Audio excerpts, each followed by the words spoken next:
Good evening. Good evening. Good evening. My name is Robert C Ayala, and I'm a real Democrat running for the Democratic nomination for president to stop the campaigns of Joe Biden, Donald Trump, or any candidate telling us how to live, what to ingest, or how to look. I may be imperfect, but I know what I believe in. And a real Democrat believes in putting you and others first. I hope everybody had a good day. Hope everybody got to see the debate last night. As usual, my wonderful stream has no waiting members, and that's okay. I have already made some comments about the debate. I've made some comments about Joe Biden this week. And what I really want to do is start talking about the future and what can we do and how do we do things to make things a little bit less costly for everybody. Not everybody in this country is rich. Not everybody has the money to spend on their groceries and their medicine. We just have to talk about some of the things that we're doing that is making folks raise the prices on all of us. One of the things I think that's important that's coming about is that we have a reemergence of mask mandates. And I'm only going to spend a couple moments on this because I don't know if Democrats are purposely trying to lose the election, but when you do things that restrict people's freedom in the middle of a primary race for the office of the president, you just focus all the cannons on us. And I've said what I said about COVID. People are going to do what they want to do with it. Mandating and penalizing people. Don't you get tired of that? Don't you always get tired of if you don't obey, there's a fine, there's some penalty? Who gave anybody the right to judge you or me? If you want to go swimming in the Hudson River and you want to get whatever the diseases are by swimming in the bad part of the Hudson, right? That's your right. That's your obligation, right? You get to do that. You get to do what's good for you. So if some people want to put on a mask, I don't see the problem. Put on your mask. If some people don't want to put on the mask, I don't see the problem. Don't put on the mask. But this whole idea of people in various parts of government constantly and continuously taking their fingers and poking you in the eye and telling you what to do and how you should do it and when you should do it and when you're doing it, how much they want of your money to do it. It never comes without conditions. And so if we just step back for a moment as a country and we look at that debate last night, every single one of those candidates was just figuring out a way on how they can make your life miserable. Doesn't matter what policy they were trying to push or which way they were trying to make it go. They were telling you basically they know how you should live your life and they're going to try to control your life. And everybody sat in that audience and cheered them on. And again, when I see what I saw last night, I see 8 candidates that have a vigor. Some of them look youthfulness. They're ready to clash. They're ready to fight. And then I look at our candidate, and he has none of that. So Democrats need to cut this crap. Whoever's pushing the mask mandate on the Democratic side, there will not be another election in the basement of people's homes. People are going to come out and vote this time. I don't know whoever's pulling those puppet strings, but maybe you should run back and run your numbers again. You're flawed. Your math is completely flawed. So, off with the mask mandate. Let's talk about food. And I know the New York Post is probably a little bit biased, but its reality is the New York Post is in the state that I live in. So, and it's a newspaper that you can buy everywhere. So, it doesn't seem like it would be any less of a news source than anything else out there. And it says Biden's food stamp expansion linked to a 15% jump in grocery prices. Now, that may be true. Who knows? But what I thought was interesting about it isn't so much that statement, was this. President Biden's Department of Agriculture rolled out revised nutritional standards for federal food benefits. Now, I don't know how a food standard requires more money for you to buy more food.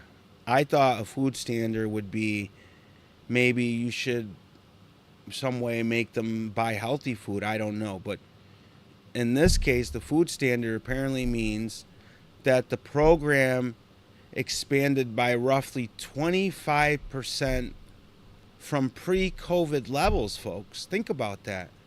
Pre-COVID levels. And so the rest of the article really doesn't matter because it's like drugs and Medicare. As soon as all the drug manufacturers knew that the federal government would pay for prescription drugs through Medicare, then instantly every year the cost of the medicine increased. And so if you take a larger population of people and you give them more food stamps, they actually are going to buy less food because the market's going to react to the influx of over capacity, and it's going to increase inflation like we have. I mean, you know, why eggs were $5 is one thing, but they haven't really gone back to where they should be at $1 a dozen. And that's really where they should be. Gas hasn't really gone between $2.50 and $3. It's still hovering between $4 and $5. So when we look at what we want and who we want going forward, what we need to ask ourselves is, where does this money come from? Where does the expanded food stamps come from? Most Democrats are two-income households. In reality, when there's an increase in food stamps, the net tax ramification of that hits the middle class. So, if you raise the standard deduction to $26,000, then effectively what you're doing is taking more of your hard-earned money and putting it back in your pocket. And we need to do that because there's a 15% price in food prices. But what about the 15% price increase across every single thing else? You can't even buy a t-shirt at Walmart today for really under $8. And if you do, you'll be back in the store next week buying another t-shirt for $8. So I am one of these people that I'm not really sure I want to cut off all trade with China. But what I think would be good in the foreign policy realm with China and with the rest of the world is that as a condition of working with America, they start moving to a world where their people are free. My platform continues to be about freedom. Freedom to choose. Freedom to live. Freedom to decide what's good for you. And freedom to do it without all the naysayers around you making you feel like crap because you made a choice one way or another. My name is Robert C Ayala, a real Democrat. And a real Democrat is someone who puts you and others first. Thank you. Please stop by next Tuesday at 9:30. The following Thursday at 9:30. I have some folks over at iHeartMedia that I'm talking to. So hopefully as we progress forward, we can really start to get other people that are sane people. Because I just don't think Robert F. Kennedy, somebody who clearly had a problem with some controlled substances for a good portion of his life, isn't really the Democratic candidate to take on Joe Biden. Now, I don't think it's going to take a lot of people to take on Joe Biden, but I think it's going to take a lot of people to come to the ideas of what's good going forward. You know, we don't need to talk about going up and locking people up or all this stuff, but we need to talk about the new economic plan going forward. What does marijuana legislation really look for the country as a whole? What groups get locked in? What groups get locked out? What about transportation? We've got planes and automobiles and trucks, and we've got a grid that is deficient in actually supporting any of it. So how can we turn what America needs and educate the next generation of Americans who are going to build what America needs? And together we can, as a country, red and blue, move forward as one. I mean, we might not always agree on everything, and we're probably going to be divided for the rest of the time. But if we stay together on economic principles that move the country forward and help everyone prosper at the same time, and we don't even need to talk about the billionaires. They're always going to prosper. They prospered during COVID. They prospered before COVID. They prospered in the dot-com of 2000. They prospered in the housing bubble. They'll process in the next recession. You know, we don't need to worry about them. What we need to do as a country is stop targeting a few billionaires as though they're the problems with everything. Our problems is the government, and our government are the people that we send because we think that we're sending them to do something that helps us. But what we're really doing is we're sending a bunch of morons over and over and over again that go in there, enrich their own pockets, and then come back, stir the pot of fire on you, let it out, and then turn off the water as they go back to Washington, D.C. It's time for us as a people to have a candidate that puts you first. And I don't mean like Trump, I'll make America great, and that type of putting you first. I mean putting everybody in the country first equally in a manner that says, hey, we all have this level of taxation. Hey, we all have this level of progress that we want to move forward. Okay, the majority wants this in this way. Let's make that process happen. And what we have is we have left and right going out on a limb with fringe ideas that have really no basis in ever turning into law. And thus what you have is you have a divided government that sits inactive while military warships float off the coast of Alaska, while certain governments in the Middle East that we protect thumb their noses at us while they rape us at the pump, right? And these are just the facts of what happens today. And so when you look at the other side and Donald Trump and why he continues to be the number one choice for the Republican Party is because sometimes in life we all need to get on the same page. And for a little bit too long, it's been about America worrying about everybody else. And just for a moment or two, even if it's a moment or two, I think it's time for us as a country to worry about us. Let's worry about our seniors. Let's worry about real negotiations, not negotiations with Medicare that create a bill to make it look like you're helping seniors with medicine, knowing that that bill will be challenged. The Biden administration put forward a Medicare bill for drug negotiations that they knew would fail. They knew it would fail so they could make it a campaign issue.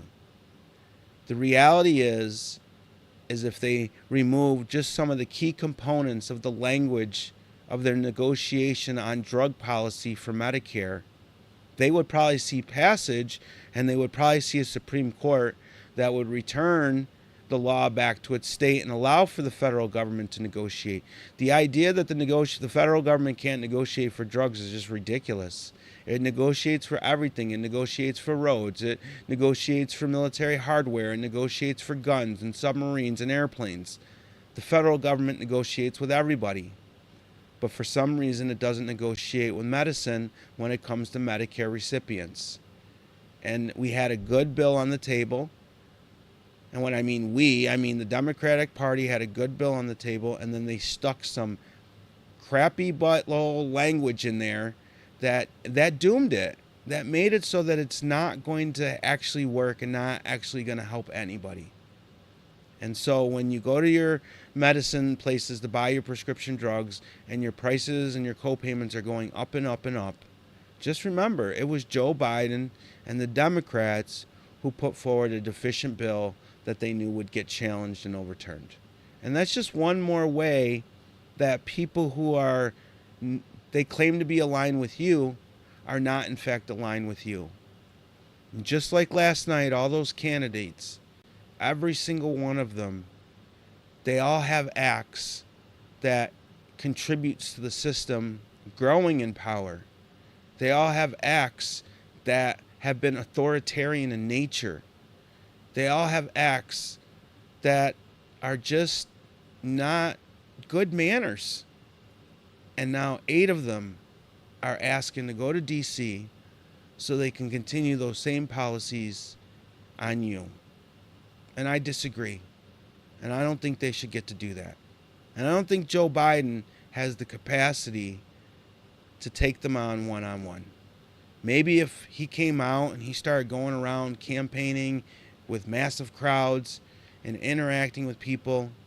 But it's a sad day when, the leader of Russia has more people out in public when a heinous act has occurred that he's probably directed than the President of the United States when he's going to his next campaign event. We have to have this discussion, or Donald Trump is the 47th president. Thank you again. Hope to see you next Tuesday. Hope I can get some folks with some questions, and I hope you guys all have a great weekend.